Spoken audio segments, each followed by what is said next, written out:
Hey guys, and welcome to this tutorial on how to make use of FL Studio's arpeggiator tools to create some interesting and complicated trance leads or dance leads without having to do so much of the work, getting the program to work for you. We'll jump right into it. So I've got Citrus is my instrument that I'll be using, and I've got the Psycho preset under guitar. That's the sound I'm using. Sounds like this. First things first, we'll go to the piano roll, so right click on your channel, click on piano roll. Now, if you're not familiar with the piano roll at all, the x-axis represents time, the y-axis represents pitch, and as you can hear when you click on those, you can hear the notes. And I'm just going to paste in a few chords here, so you make sure you either have your your pencil or paintbrush tool selected, and then I'm going to draw a C major chord with a G, a C, and an E, and then I'm going to throw a major seventh on the top there. So right now this is what it sounds like when I play that.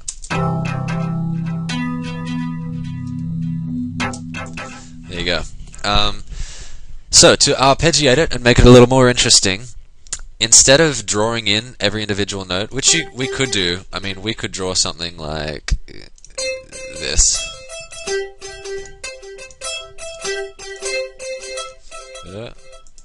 You could draw something like that, and let me just take that out so you hear what that sounds like.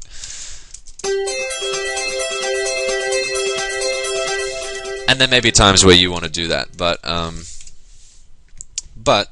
for bigger and more complicated things, or if you're just not too fussed really about how precise, well, that sounds bad. It's always going to be precise, but you'll just see. If you don't want that much control over it, here's a quick way to do it.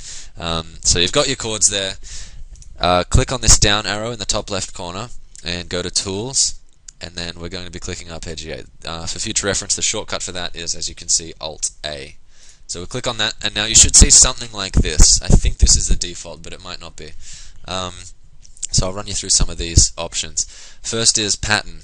This is what determines the pattern that the notes are chopped up into. So right now it's a 1, 2, 3 filter. That's what I have set there.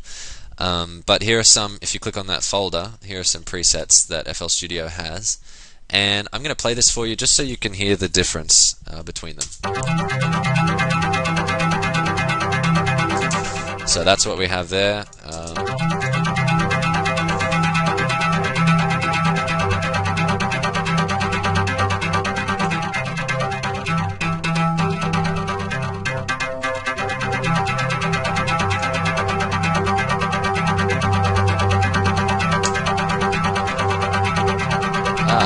It's too long. That's enough. Alright.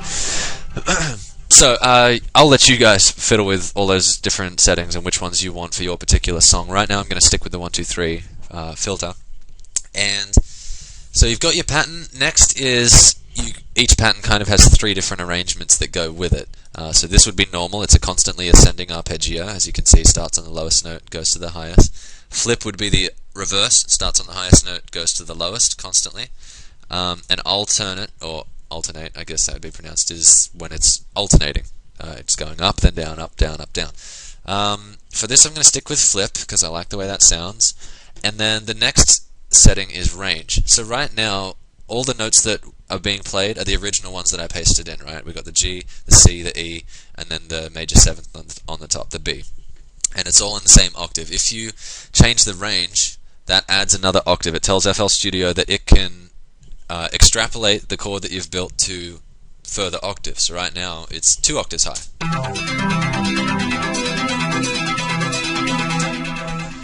If you extend that all the way up to 6,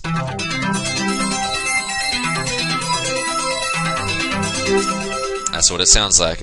And that would have some use. I'm not going to use it right now, but you could. Next thing I'll show you is the gate knob, and you'll be able, if you're not familiar with what gating is, it's the idea of cutting a note short, cutting the length of a note short, or a sound short. And so, if you turn this knob down, you'll see that it shrinks the lengths of these notes. So to hear what that sounds like, the difference is...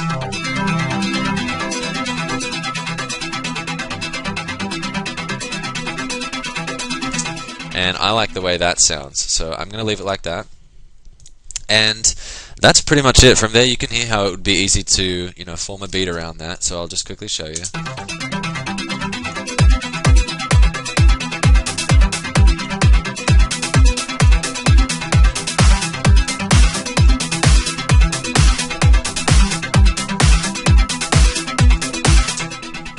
Alright, there you go.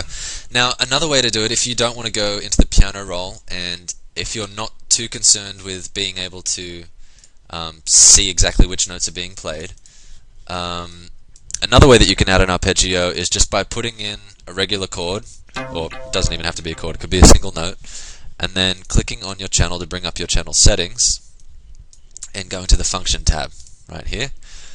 And there you'll see you have an arpeggiator tool built into your channel, and this is the same for all channels, and it works pretty much the same way. So if you click the up arrow, right, by default it's set to off, but if you click the up arrow it becomes a constantly ascending arpeggiator, and it sounds like this.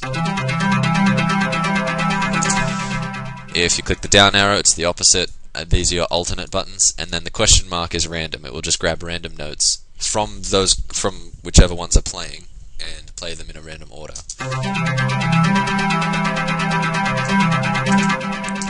Again, you have the range tool, so you can expand the range.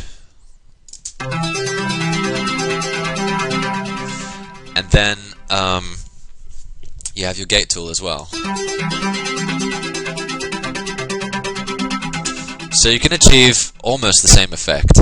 But one thing that this tool has, I don't think the other one does, and I could be wrong, but I don't remember seeing it, is the slide function, where if you don't want it to be straight notes, you can have it sliding, and it will sound like this. You